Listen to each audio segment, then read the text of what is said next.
우리 청년부가 부른 찬양 또 이 예배를 통해서 성령 충만한 그런 청년부가 되셨으면 좋겠습니다.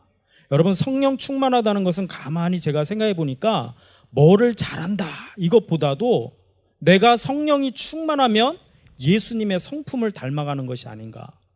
전 그게 더 중요하지 않나 이렇게 생각되어집니다. 동의하지 않으셔도 됩니다. 근데 중요한 것 같아요. 여러분, 성령 충만하면 내가 성품이 겸손하고 온유한 그런 모습으로 변해야 되지 않을까 이렇게 생각되어집니다. 자, 여러분 평상시에 여러분 사시면서 원활한 소통 또 원만한 관계를 위해서 여러분 노력하고 계십니까? 다시, 여러분들 원활한 소통을 위해서 애쓰고 사십니까? 원만한 관계를 위해서 어떤 노력을 하고 계십니까, 여러분? 내가 소통이나 혹은 관계를 하는 데 있어서 장애가 되는 요인이 있다면 여러분 어떤 것이 있습니까? 다른 사람하고 좀 이렇게 잘 이야기가 통하고 싶고 또 다른 사람과 잘 이렇게 교제를 하고 관계를 이렇게 잘 맺어가기를 원하는데 그것이 잘 되지 않는 요인이 있다면 여러분 어떤 게 있어요? 한번 생각해 보시기 바랍니다. 제가 생각할 때 그 이유 중에 하나가 무엇이냐면 우리의 소통과 관계에 장애가 생기는 이유 중에 하나가 사과를 하지 않거나 받아들일 수 없는 사과를 할 때 우리의 소통과 관계에 장애가 생기지 않나 생각되어집니다. 여러분, 인간은 늘 실수를 합니다. 그리고 인간은 늘 죄를 짓습니다.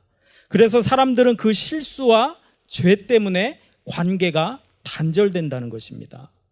그런데 사람들은 심각한 그 소통에 장애가 있음에도 불구하고 관계를 개선하려고 하는 어떠한 노력도 잘 하지 않는다는 것이죠. 상대에게 심각한 타격을 줬습니다. 또 상대에게 처절한 아픔을 주었어요. 그런데 가해자는 자신의 심적인 그 불편함을 감수하면서 그냥 그대로 시간을 보내고 있지 않습니까? 여러분, 그런 면에서 죄인들의 가장 큰 죄가 있다면 침묵이 아닌가 생각되어져요. 아무런 말도 하지 않고 아무런 행동도 하지 않은 채 그냥 방치된 채로 용서받을 수 없는 무책임한 행동을 우리가 하고 있지 않습니까? 사람들은요, 사과를 한다 이렇게 말을 하면 그 사과가 나약한 자가 사과하는 것이 아닌가, 힘없는 자가 먼저 힘 있는 자에게 굴복하고 굽신거리면서 사과하는 것이 아닌가 이렇게 생각할 때가 있습니다. 내가 우월한 입장이든 동등한 입장이든 아니면 열등한 입장이든 간에 여러분, 사과를 한다는 것은 위대한 힘과 용기가 필요하다는 사실을 아십니까? 잘못한 일을 내가 잘못했습니다 이렇게 말할 수 있는 용기 있는 그 사람이 진정한 리더가 아닌가 이렇게 생각되어집니다. 동의하십니까? 일전에 TV를 봤는데요, 모 전 대통령 이렇게 텔레비에 나오더라고요. 이제 고령이신데 그분이 과거에 이렇게 자기가 저질렀던 사태에 대해서 용서를 구하지 않고 회고록을 써서 사실을 왜곡하시더라고요. 텔레비에 이렇게 나왔는데 정말 불러도 나오지 않다가 겨우 한 번 나왔는데 기자들한테 막 버럭하는 그런 모습이 또 캡처 이렇게 딱 되더라고요. 여러분, 법원 입구에 나타난 그 노쇠한 그의 모습에 정말 느낀 점이 무엇이냐면 안쓰럽다는 그런 생각이 들더라고요. 안쓰러움이란 다른 것이 아니라 저 노인이 과연 살아갈 날이 얼마나 남았을까 그런 생각이 들더라고요. 더 늦기 전에, 아니 영영 기회가 사라지기 전에 정말 한 나라의 최고의 리더였던 그 사람이 변명만 하지 말고 진심 어린 사과와 용서를 구할 수는 없을까? 그것을 하지 못하는 그 모습을 보니까 안쓰러움마저 이렇게 생각이 되어지는 것을 보게 되어집니다. 이전의 지도자들은요, 결코 국민들 앞에서 내가 잘못했습니다 이런 말을 잘 본 적이 없습니다. 하지만 이제는 대통령도 가끔 텔레비에 나와서 국민들 앞에 사과의 말을 하는 것을 보게 되어집니다. 여러분, 우리의 죄악과 침묵이라는 것은 인간과의 관계를 단절시킵니다. 나의 그 죄가, 나의 그 침묵이 하나님과의 관계를 단절시키고 있다는 것을 여러분 아십니까? 내가 사과한다는 것은 네가 잘났고 네가 옳다 이것을 하는 것이 아니라 갈등을 해결하는 또 다른 방법이 사과임을 믿으시기 바라겠습니다. 여러분, 어떻게 해야 우리가 막힌 소통을 뚫을 수가 있을까요? 진정한 사과는 무엇이겠습니까? 내가 진정한 사과를 하기 원한다면 첫 번째로 나의 실수와 과오를 인정하시기 바랍니다. 여러분, 사과가 신앙적인 용어로 무엇입니까? 사과한다는 것이 회개한다는 뜻이죠. 그리고 참회한다는 뜻입니다. 사법적인 용어는 무엇입니까? 화해하고 합의한다는 의미를 담고 있습니다. 여러분, 이처럼 사과가 힘든 이유가 있는데 여러분, 왜 사과하기가 그렇게 어렵습니까? 여러분, 누군가에게 이렇게 사과 잘 안 해보십니까? 왜 사과가 잘 안 되던가요? 예? 자존심, 그쵸? 맞아요. 자존심 때문에 내가 사과해야 함을 알지만 내 자존심이 상할 것을 생각하기 때문에 사과를 못 하더라고요. 또 어떨 때 여러분 사과가 안 됩니까? 내가 저 사람한테 사과를 해야 될 이유가 없다 이렇게 생각하니까 사과를 굳이 하지 않더라고요. 또 사과하면 내가 손해를 보게 된다 이렇게 생각도 한다는 것입니다. 또 내가 사과를 해봐야 상대방에게 아무런 반응이 없겠다 생각하니까 미리 사과를 하지 않는다는 것입니다. 그런데 여러분, 진짜 우리가 사과가 어려운 이유가 있다면 무엇인 줄 아십니까? 그것은 바로 이 사과가 누구를 위한 것인지를 잘 모르기 때문에 그렇습니다. 그리고 또 하나가 자신의 그 실수와 과오를 인정하지 않기 때문에 그렇습니다. 여러분, 사과는요, 나를 위한 것도 아니고 상대를 위한 것도 아닙니다. 사과는 바로 나와 상대 모두를 위한 그 갈등의 해소가 사과라는 것입니다. 여러분, 사과를 하지 않거나 인정하지 않거나 또 부적절하게 사과를 하면 문제가 남아있는다는 것입니다. 법적으로는 처벌을 받게 되고 신앙적으로는 축복을 여러분 받을 수 없다는 것입니다. 여러분, 그렇기 때문에 우리는 내가 어떻게 사과를 해야 하는가 하는 것을 잘 배우셔야 한다는 것입니다. 어떻게 사과를 해야 됩니까? 사과는 내 자신의 잘못을 인정하시는 겁니다. 그러나 이것이 간단하지가 않아요. 여러분, 피해자의 입장에서 내가 사과를 했습니다 이렇게 했지만 받아들이는 사람이 수용할 만한 그 사과를 할 때 그 사과가 받아들여질 수 있다는 것입니다. 그렇기 때문에 사과를 할 때 정말 여러분들이 바른 사과를 하기 위한 첫 단추를 잘 끼워야 된다는 것입니다. 4가지가 있는데 여러분, 사과를 받아야 되는 당사자나 또 피해 책임 있는 장본인 관련자들은 그 사과를 할 때 정확하게 말씀을 하셔야 된다는 거예요. 누가 누구에게 잘못을 했습니다. 명확하게 말씀을 하시라는 거죠. 두 번째로 잘못된 행동에 대해서 여러분 소상히 인정하시라는 겁니다. 쉽지 않습니다. 그리고 이런 행동들이 피해자들에게 미친 영향을 잘 아시고 정확하게 표현하셔야 돼요. 그리고 피해가 당사자 간의 사회적 도덕적 계약에 침해했다 하는 것을 인정하셔야 된다는 것입니다. 여러분, 내가 진정한 사과를 하기 원한다면 여러분의 마음에 내가 잘못했음을 먼저 받아들이시고 인정하시는 그 자세가 필요한 줄 믿습니다. 그런데 사람들은 인정하지 않거나 정직하게 인정하지 않는다는 것입니다. 이렇게 되면 상대편은 더 열받는다는 것이죠. 피해자의 감정을 이렇게 잠재우기보다는 더욱 격발시키는 경우들을 보게 됩니다. 어떤 경우가 됩니까? 내가 사과를 했는데 그 사과가 오히려 독이 되는 경우가 있어요. 어떨 때 그런 사과가 받아들여지지 않냐면 내가 애매하게 말을 할 때입니다. 애매하게 사과를 한다는 것이죠. 제가 어떤 잘못을 했건 이렇게 말을 합니다. 자신이 무슨 잘못을 한지 모르지만 하도 사과하라고 난리치니까 마지못해서 사과한다는 인상을 줄 때 그 사과는 상대편이 받아들일 수 없다는 것입니다. 그건 사과가 아니에요. 두 번째로 사과할 때 수동적으로 표현하는 사람이 있어요. 어떻게 합니까? 잘못이 있을 수도 있습니다. 그렇게 하시면 안 되고요. 내가 잘못했습니다. 이렇게 말씀하셔야 된다는 것입니다. 예전에 미국 한 대통령이 자신의 부적절한 행위에 대해서 대국민 사과를 했습니다. 그가 나와서 무슨 말을 했냐면 실수가 행해졌습니다. 이렇게 말을 했어요. 언론으로부터 질타를 받았습니다. 그러면서 뉴욕타임즈는 남북전쟁에서 패배한 로버트 리 장군의 패배를 인정하면서 그것은 전적으로 제 잘못입니다 한 그 사람의 표현과 대조해서 신문 기사로 실었던 것을 볼 수가 있습니다.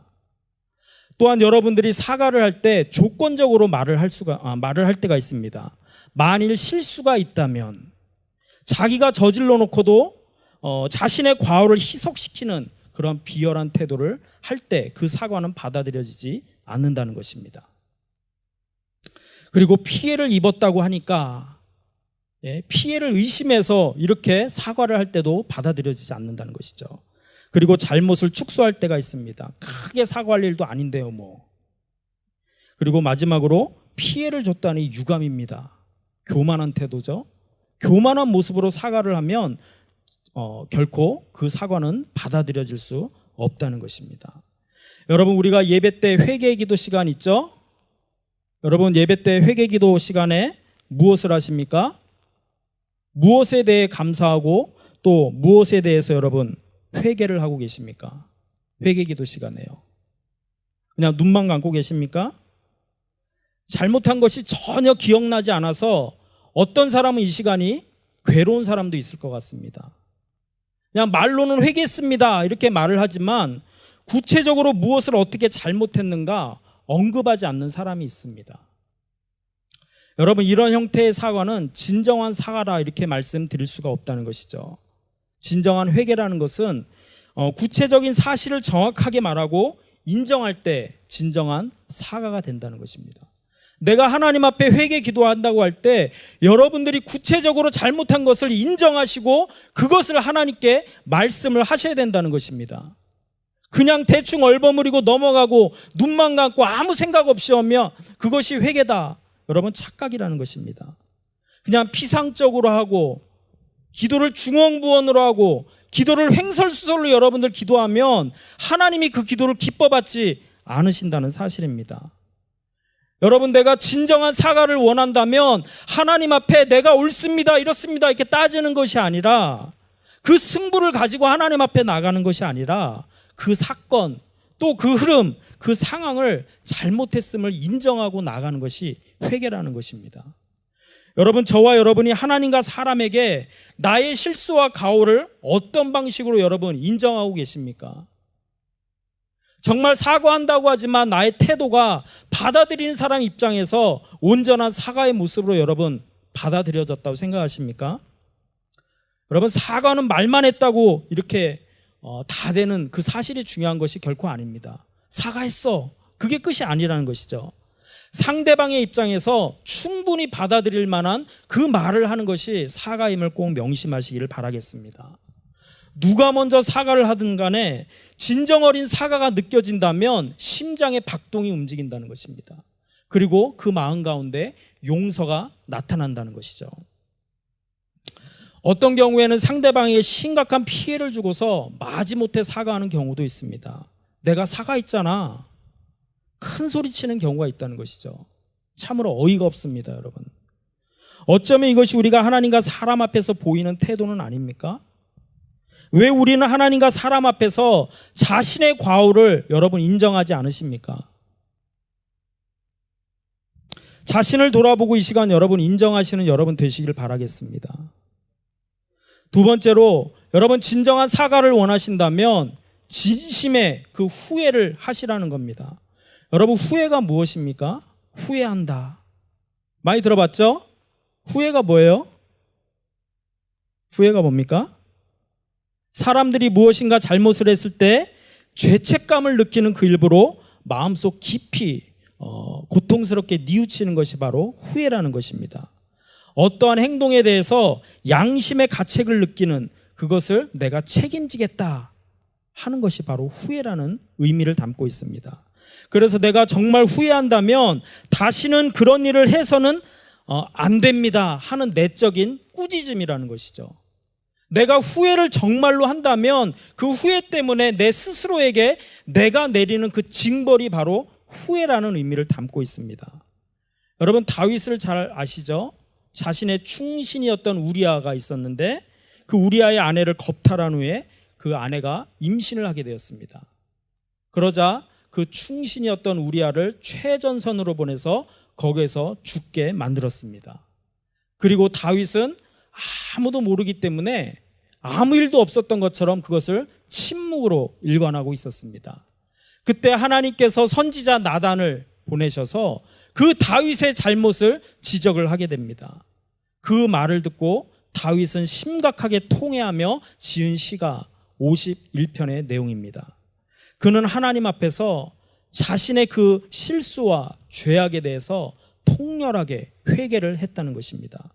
그래서 시편 6편을 보면 그가 죄를 회개할 때 하나님 앞에서 수척했고 뼈가 떨리고 영혼이 심히 떨리며 탄식함으로 곤핍하였고 또 얼마나 울었던지 밤마다 눈물로 침상을 띄우고 요를 적시고 지나친 눈물로 인해서 시력도 심각하게 저하되었다. 이렇게 고백을 하는 것을 보게 되어집니다. 물론 이 내용이 좀 과장된 표현이 없지 않아 있다는 것입니다. 하지만 중요한 것은 이 시편을 통해 다윗은 자신의 행동이 얼마나 처절하게 잘못되었는가를 온전히 인정하는 최대한의 성의를 하나님 앞에 보여주고 있음을 우리가 알 수 있습니다. 다윗의 행위는 절대로 요식행위가 아니었다는 것입니다. 다윗은 후회를 했다는 것입니다. 그와 같은 행동을 삼가려는 그 의지로서 이제 내가 절제하겠습니다 하는 그것이 바로 후회라는 것입니다. 여러분, 내가 정말 하나님 앞에 어떠한 죄를 짓고 진정한 후회를 했다면 그 죄에 대해서 절제를 하셔야 됩니다. 그런데 그 죄를 뻔히 알면서도 습관적으로 짓는 사람이 있어요. 죄인 줄 알면서도 고의적으로 죄를 짓습니다. 죄인 줄을 다 알면서 계획적으로 여러분 죄를 짓는다는 것입니다. 여러분, 그 같은 행동을 하나님 앞에 해서는 안 된다는 것입니다. 내가 후회는 하는 것 같은데 또다시 동일한 그 행동을 반복한다면 그 진정성이 의심을 받게 되어 있습니다. 사무엘상 24장에 보면 사울이 다윗을 추격합니다. 그러면서 그가 엔게디 광야 굴에 들어가서 용변을 보는 그런 장면의 내용이 있습니다. 마침 그 굴에 숨어있던 다윗이 용변을 보는 사울을 죽이지 않고 그 사람의 옷자락을 살짝 베는 그 사건이 있습니다. 그리고 다윗은 양심의 가책을 느껴서 굴 밖으로 나가서 돌아가는 사울을 향해서 이렇게 소리를 쳤습니다. 왜 다윗이 사울을 죽이려 한다는 사람의 말을 왕이 들으십니까? 왕은 지금 죽은 개나 벼룩을 쫓고 있습니다. 이 말을 사울에게 했다는 것입니다. 이 말을 들은 사울은 다윗의 말에 감동을 받고 소리 높여 울면서 자신의 잘못을 뉘우치고 다윗을 축복을 했습니다. 그런데 중요한 것은 사울은 이후에도 여전히 다윗을 추격했고 죽이려고 했다는 것입니다. 어떠한 행동에 변화도 없었다는 것입니다. 감정적인 고백은 있었는데 결과적으로 그의 사과는 거짓임이 드러나게 된다는 것이죠. 여러분, 다시는 되풀이되지 않겠다는 그 각오와 더불어서 자기의 잘못에 대한 부끄러움이 후회 가운데 나타나야 한다는 것입니다. 외국 사람들은 자신의 잘못을 사과할 때 부끄러움이란 단어를 많이 사용합니다. 영어로 shame이라는 단어가 자신과 그 사실이 부끄럽다, 그런 의미를 담고 있습니다. 여러분, 자신의 행동에 대해서 부끄럽게 생각하고 다시 하지 않을 때 사람이나 하나님께서 그 사과를 받으신다는 것을 꼭 기억하시기를 바라겠습니다. 세 번째로, 진정한 사과를 여러분들 하기 원한다면 바른 해명을 하셔야 된다는 것입니다. 잘못이 벌어진 그 배경에 대해서 여러분 밝히시라는 거죠. 여러분, 해명과 변명은 다르다는 것입니다. 내가 잘못 해명하면 그것이 변명으로 받아들여져서 피해자를 더욱 흥분시킨다는 것이죠. 눈 가리고 아웅하는 그 상투적인 변명은 사람을 더 화나게 만듭니다. 오늘 본문에 보면 블레셋과의 전투에서 전력이 이렇게 열세했습니다. 병력이 흐트러지고 또 오기로 한 그 사무엘 선지자가 7일이 지나도 오지 않자 결국 왕은 자신이 하지 말아야 될 번제와 화목제물을 하나님 앞에 드렸습니다. 아마도 전쟁 전에 하나님께 은혜를 구해서 이 전쟁에서 승리할 수 있도록 해달라는 그런 어떤 간절함이 담겨져 있었던 것 같습니다. 하지만 번제를 드리자마자 선지자가 왔고 선지자는 왕을 책망했습니다. 그러자 왕은 변명을 합니다. 상황이 그래서 어쩔 수 없었습니다. 그는 해명하지 않았어요. 변명을 했다는 것입니다. 이러한 일은 15장에 보면 아말렉과의 전투에서도 동일하게 나타난 것을 보게 되어집니다. 이번에는 절대로 위기의 상황이 아니었어요. 남김없이 멸하라는 그 명령, 그것을 지키지 않고 좋은 그 노획물이 아까워서 남겼다는 것입니다. 선지자가 추궁하자 하나님께 제사하려고 남겼습니다. 궁색한 변명을 합니다. 절대로 자신의 사욕을 위해 산 일이 아니라 하나님의 영광을 위해서 했다는 거짓된 변명을 했다는 것이죠. 그의 사과는 하나님이나 선지자에게 받아들여지지 않았다는 것입니다. 제가 아는 어떤 집사님이 계시는데요, 설계 관련 일을 합니다. 그 구도심에 어떤 건물이 이렇게 설계를 했나 보더라고요. 그런데 중요한 것은 그 건물이 이렇게 건축법을 위반해서 설계를 하고 건축을 완공했다고 그러더라고요. 그런데 여러분, 이제 법이 강해져 가지고 건물을 지으면 이제 그 건축한 것만큼 잘못된 것을 깎아내야 되는 것이 요즘 법이라고 합니다. 예? 그런데 그것에 대해서 자꾸만 이 핑계 저 핑계 하다가 나중에 그 시에서 단호하게 선을 그었습니다.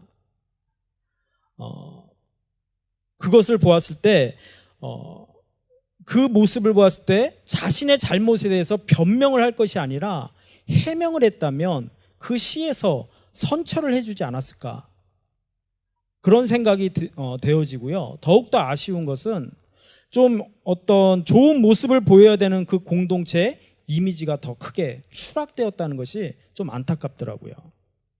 어떤 의사가 있었는데요, 딸이 유방암에 걸렸습니다. 뼈에까지 그 암이 전이 되어서 너무나 이렇게 심각한 고통에 처해 있다고 합니다. 통증 때문에 참지 못하고 저녁에 응급실로 그 딸을 데리고 병원을 찾았습니다. 아버지는 급한 마음에 레지던트를 계속 불렀지만 오지 않았어요. 그 아버지는 딸의 그 고통 때문에 굉장히 이렇게 마음이 괴로웠다고 합니다. 뒤늦게 나타난 의사가 진심으로 이렇게 사과를 했어요. 오래 기다리게 해서 제가 몸둘 바를 모르겠습니다. 변명의 여지가 없습니다. 그러자 마음이 열린 그가 저도 수련의 시절을 보냈습니다. 굉장히 바쁘신 것 같군요. 이렇게 답을 했다고 합니다. 의사는 계속해서 자신이 심장마비와 또 장출혈로 그 많은 환자들을 돌보느라 너무나 분주해서 지난밤 한숨도 자지 못했습니다. 이렇게 자신의 그 치료를 지연시킨 것에 대해서 잘 이렇게 설명을 했다고 합니다. 상대가 이해할 수 있도록 경위를 밝혔기 때문에 그 아버지의 마음이 풀어진 것을 보게 되어집니다. 여러분, 우리는 때로는 변명을 할 것이 아니라 내 상황이 그럴 수밖에 없었던 그 상황을 이해시키고 설명하는 그 해명이 중요하다는 것을 기억하셨으면 좋겠습니다. 그리고 결과는 선처를 바라는 겁니다. 겸손하고 정직한 태도가 필요하다는 것입니다. 여러분, 꼭 그렇게 하시기를 바라겠습니다. 마지막으로, 여러분 진정한 사과를 원하신다면 물질적으로 또 정신적으로 그 손해를 갚아주셔야 된다는 것입니다.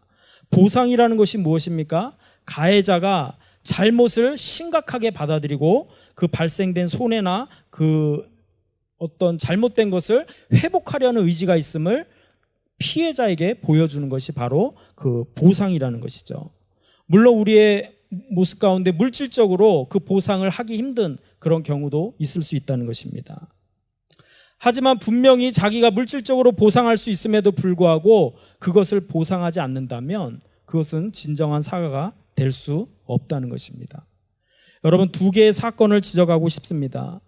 얼마 전에 한국 남편이 베트남 아내를 무차별적으로 폭력한 그 폭력을 행사한 동영상이 공개되어서 많은 사람들에게 공분을 샀던 것을 기억하실 것입니다. 이 일로 인해서 한국의 지도자들이 베트남 지도자를 찾아가서 사과를 했다고 합니다. 그리고 확실하게 후속 조치를 하겠다고 이렇게 약속을 했다고 합니다. 그리고 또 한 가지가 요즘 이슈가 되고 있는 한일 관계 문제가 아닌가 생각되어집니다. 일본 수상 아베 수출 제한 조치로 인하여서 한국과 일본의 그 관계가 굉장히 긴장 그 모드로 가고 있는 것을 보게 되어집니다. 이것이 과연 외교적인 노력으로 해결될지는 잘 모르겠습니다. 근데 앞으로 보면 양국 간의 그 관계가 더욱더 악화되어지고 심각한 경제적인 타격이 예상된다. 이렇게 우리는 볼 수가 있다는 것입니다. 근데 중요한 것은 아베가 이러한 조치를 한 다양한 이유가 있는데 그 이유가 무엇이냐면 자신의 그 민족적 감정을 자극하여서 정치적으로 자기가 한번 떠보려고 하는 그런 수를 노렸다는 것입니다. 한국에 대한 그 일본의 민족적 우월감을 가지고 우리에게 폭력을 행사한 것이 그 아베의 모습이 아닌가 생각되어집니다. 과거의 어떤 제국주의적인 그런 행태를 반성하지 않고 죄악을 반복하는 것 자체가 매우 유감이 아닌가 이렇게 생각되어집니다. 예전에 신문에 실린 기사 중에 이런 기사가 있었어요. 한번 읽어드릴게요. 일본 후생노동청에서 근로정신대 할머니들에게 연금 탈퇴수당 99엔, 한국 돈으로 1,300원을 지급했다고 합니다. 14살 어린 나이에 끌려간 강제 노역의 대가로 65년 만에 지급한 돈의 액수가 1,300원이었어요. 바로 이 99엔을 지급한 후에 침묵을 지켜오던 그 노동청이 지급한 이유에 대해서 입을 열었다고 합니다. 왜 지금 1,300원을 지급했는가? 굉장히 적은 액수죠. 당시 임금 수준과 비교하면 최고로 높게 쳐줘서 준 것이 바로 1,300원이었다. 이렇게 말을 한다는 것입니다. 여러분, 이것이 결코 바른 사과입니까? 장난하는 것도 아니고, 그렇죠? 여러분, 이러한 모습에 분노를 사지 않을 수가 없다는 사실입니다. 여러분, 다윗의 경우를 한번 보시겠습니까? 그는 하나님 앞에서 자신의 능력을 과신했습니다. 인구를 조사하여서 자신이 교만함을 그 하나님 앞에 드러냈다는 것입니다. 그 결과로서 그 처벌을 받아야 되는데 그것을 선택을 해야 됐어요. 7년의 기근이냐, 대적에 쫓겨서 3달 도망가느냐, 3일의 온역이냐. 거기에서 여호와의 국률이 크시니 여호와의 손에 빠지고 사람의 손에 빠지지 않기를 원한다 하면서 온역을 택했습니다. 여러분, 죄악에 상응하는 처벌을 받는 것은 당연하다는 것입니다. 교통을 위반하면 처벌을 받으셔야 돼요. 자녀를 교육시킬 때 적절한 교육을 위해서 적절한 처벌이 필요하다는 것입니다. 시기를 놓쳐서는 안 된다는 것입니다. 우리가 구할 것은 단지 처벌 중에 긍휼을 구할 뿐이고 법적으로는 선처를 구할 뿐이라는 것입니다. 그런데 사울은 죄악을 범한 후에도 처벌을 받을 생각을 하기보다는 백성 앞에서 자신의 위신을 세워달라는 어이없는 요구를 했습니다. 이것이 다윗과 사울의 차이라는 것입니다. 죄를 짓느냐 안 짓느냐 그 차이가 아니라 내가 잘못을 저지르고 나서 그 잘못에 대한 그 사과의 방식이 그 사람의 가치를 드러낸다는 것이죠. 역사적으로 최고의 사과 연설문이 링컨의 2번째 취임사라고 합니다. 마지막 부분인데 한번 읽어드리도록 할게요. 누구에게도 원한 갖지 말고 모든 일을 사랑하는 마음으로 하나님께서 우리더러 보게 하신 그 정의로움에 대한 굳은 확신을 가지고 우리는 지금 우리에게 안겨진 일을 끝내기 위해 이 나라의 상처를 꿰매기 위해 이 싸움의 부담을 짊어져야 하는 사람과 그의 미망인과 고아가 된 그의 아이를 돌보고 우리들 사이에 그리고 모든 나라들과의 정의롭고 영원한 평화를 이루는데 도움이 될 모든 일을 다하기 위해 매진합시다. 이런 멋진 연설을 했다고 합니다. 그런데 실제적으로 미국이 어떻게 대응을 했냐면 인구의 8분의 1인 흑인 노예들에 대한 보상을 언급했지만 제대로 시행된 적이 한 번도 없었다고 합니다. 전쟁 후에 남부에 400만의 그 흑인 노예들의 착취한 것에 대해서 어떠한 보상도 하지 않았다고 합니다. 그리고 남부의 토지 개혁에 대한 그 토론에서 결국 흑인들에 대한 토지 보상 제안을 거절하였다고 합니다. 북군의 셔먼 장군이 땅 40에이커와 노새 한 마리를 이렇게 변상해 주자 말을 했는데 그것을 주자고 주장한 사람이 소수에 불과했다고 합니다. 그리고 흑인들에게 토지를 주지 않는 것이 경기를 위해 좋다 이렇게 생각하는 사람이 많았다고 합니다. 미국의 흑인 노예들에 대한 백인들의 적절한 사과는 무엇이었습니까? 경제적으로 착취한 것에 대한 토지 보상이 진정한 사과였다는 것입니다. 하지만 그러지 않았다는 것이죠. 여러분, 멀리 볼 필요가 없습니다. 우리들 안에서도 여러분 가운데 혹시 정신적으로 경제적으로 여러분 피해를 입힌 사례가 혹시 있으십니까? 청년부에는 없는지 모르겠지만 안타깝게도 교인들 가운데는 이런 문제가 있는 것을 종종 보게 되어집니다. 물론 갚지 못하는 사람의 입장에서는 안타까움도 있다는 사실입니다. 하지만 적극적으로 보상하려는 의지가 없을 때 그 피해를 당한 당사자에게는 어떤 상처가 있을까요? 경제적인 상처에 정신적인, 나중에는 교회까지 떠나는 신앙적인 그런 상처를 입게 되는 것을 보게 되어집니다. 여러분, 내가 정말로 진정한 사과를 원하신다면 말로 하는 것도 중요하지만 내가 할 수 있는 범위 내에서 경제적인 그런 변상을 하셔야 된다는 것입니다. 그런 의지를 보여줄 때 그것이 바로 진정한 사과가 된다는 것이죠. 말씀의 결론을 짓겠습니다. 여러분, 우리가 살아가면서 실수나 과오를 저지르지 않는 사람이 단 한 사람도 있겠습니까? 신앙적으로 말하면 우리 모두가 다 죄인이라는 것입니다. 그래서 어쩌라고 이렇게 말할 수도 있다는 것이죠. 여러분, 중요한 것은 진정한 사과라는 것은 나를 위한 것이 아니고 너를 위한 것이 아니라 우리 모두를 위한 것임을 인식하셔야 된다는 것입니다. 진정한 사과를 통해서 둘이 하나가 되는 그러한 일이 일어난 것이 진정한 사과의 의미임을 여러분 기억하셨으면 좋겠습니다. 여러분, 지체 가운데 여러분들이 소통을 하지 못하고 관계를 하지 못하여서 서로 상처를 싸매어 가고 있고 고통 가운데 있는 자들이 있다면 다시 한번 여러분들 진정한 사과를 통해서 막힌 관계를 소통하시기를 바라겠습니다. 여러분, 사과라는 것은 약자의 군색한 그런 변명이 아니라는 것입니다.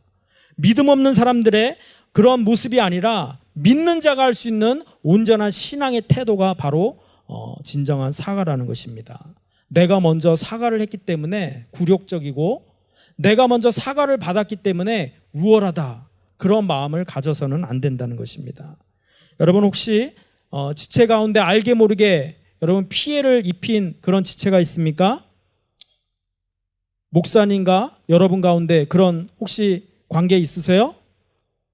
아니면 부모님과 여러분 자녀과의 관계 가운데 그런 막힌 담이 있습니까? 형제와 자매들 가운데 아니면 친구와 또 여러분들 교우들 가운데 그런 관계에 막힘이 있다면 이 시간 믿음의 용기를 내어서 진심 어린 그런 사과를 하셨으면 좋겠습니다.